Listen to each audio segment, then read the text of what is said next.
Welcome to Living English. Today, we'll be looking at letters and messages and the best way to ask someone to do something. First, here's the latest episode of our drama, Sisters and Brothers. Steve is taking Anne back to her hotel after their day at the wildlife park.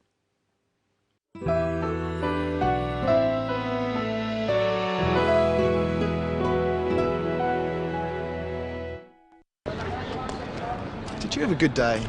Very much. Thank you for taking me. How about you? Of course. Not too boring? You must have been there 100 times. Not since I was a kid. It was great. Do you like Chinese food? I love Chinese food. I'm going to cook a Chinese meal for you and your family. Really? That'll be great. When? Friday? Fantastic. I'll see you then. Yes. Bye. Bye.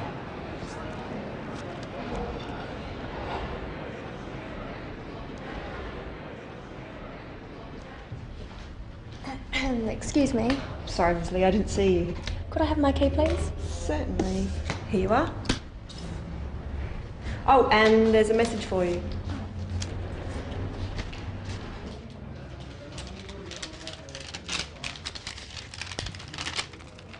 Dear Ms. Lee, please call my office. I have some news for you. John Barber, private investigator. What did the message say again? Let's have a closer look. The message says, Dear Ms. Lee, please call my office. I have some news for you. John Barber, private investigator. When we write letters, we start by writing Dear and then the name of the person we are writing to. In this case, Ms. Lee. Notice that her formal title, Ms. Lee, is used. We'll look more closely at formal letter writing later in the program. First, let's see how Anne gets the attention of the clerk. Excuse me. Sorry, Miss Lee, I didn't see you. Anne said, "Excuse me." We say, "Excuse me," when we want to get someone's attention. Try saying it with the clip. Sorry, Miss Lee, I didn't see you. Excuse me. Sorry, Miss Lee, I didn't see you. Now listen to Anne asking for her key. Could I have my key, please? Certainly. Remember that we looked at using could I to make requests in an earlier episode. The best and most polite way to ask people to do things for you is to make requests. You have to be careful that your request doesn't sound like an order. You say could I at the beginning and please at the end. Could I have my key, please? If you don't say please, a request can sound like an order. Could I have my key? It's always best to add please. Another formal way to make this request is to say, may I have my key, please?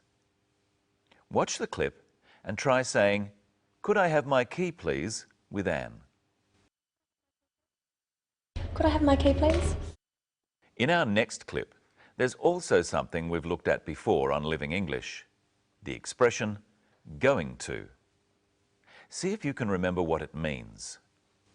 I'm going to cook a Chinese meal for you and your family. Anne said, I'm going to. She means that she will cook a Chinese meal in the future, but she hasn't decided exactly when. Listen to what she says about when she is going to cook the meal.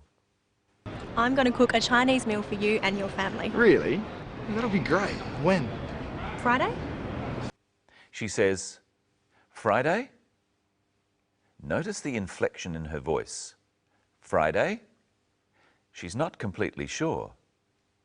If she was sure, she would say it like this, Friday. Using this kind of inflection indicates that we are not certain. Try saying Friday after Anne. Really? That'll be great. When? Really?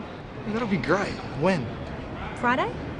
Now listen to the way Steve and Anne say goodbye. Fantastic. I'll see you then. Yes. Bye. Bye is a casual way of saying goodbye. It's like saying see you later or see you. Fantastic. I'll see you then. Yes. Bye. Now let's go from the informal to the formal. Informal means casual, friendly, not official. Formal means official, not casual. Usually, formal letters are to people you don't know. For example, a job application or something related to work. You always start with something called a salutation. You write dear, followed by the formal name of the person you are writing to. If you were writing to me, you would write, Dear Mr. Whittle. If you don't know the name of the person you're writing to, write, Dear Sir or Madam. When you finish the letter, you write, Yours faithfully, followed by your name. If you use the person's name, it's the custom to write, Yours sincerely, followed by your name. It's time to say hello to Michelle. Hello, Michelle. Hello, Brenton. Hello, everyone. Do you write letters? Not very often. I use email and text messaging. Excuse me, I have a message now. What does it say? Please pick up milk. What does that mean? It means that my friend wants me to buy some milk on the way home after work. People don't use lots of words for messages and they leave some out. It still says please.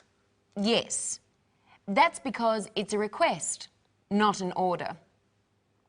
How would you make the same request in ordinary speech? Say it after me. Could you pick up some milk, please? Let's listen again to Anne making a request. Could I have my key, please? Certainly. Here you are. Here you are. You say, here you are, when you give people things. Give it a try. Ask me for something. Okay. Could I have your phone, please? Yes. Here you are. Thank you. Now it's your turn. Say, here you are, with the clip. Could I have my key, please? Certainly. Could I have my key, please? Certainly. Here you are. Nice phone. Could I have my phone back, please? Here you are. Another message. What does this one say? It says, sorry, forget milk. What does that mean? It means that I don't have to buy the milk. I should forget about it. It doesn't say please, it says sorry. Why?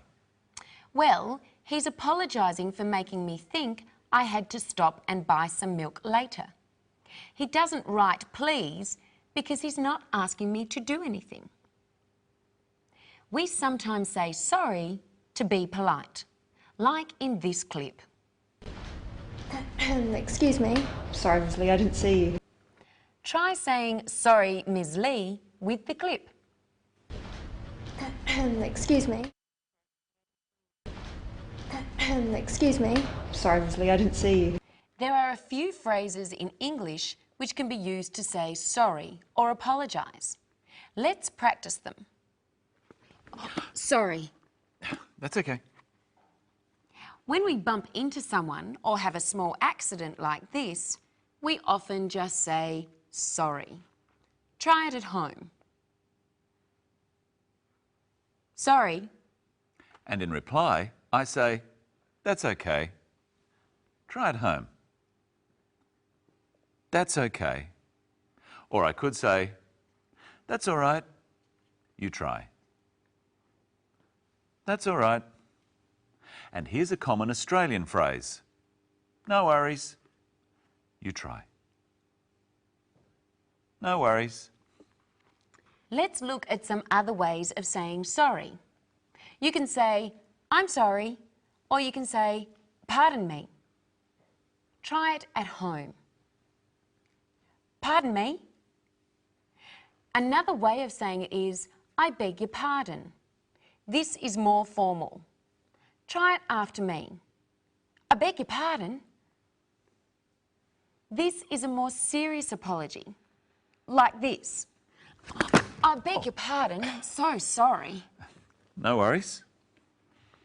We use the same phrases if we don't understand something or don't hear it and we want the person to repeat what they said. Excuse me, Yes. do you have the time? 8:30. I beg your pardon? It's 8:30. You can also use I'm sorry or sorry in the same way.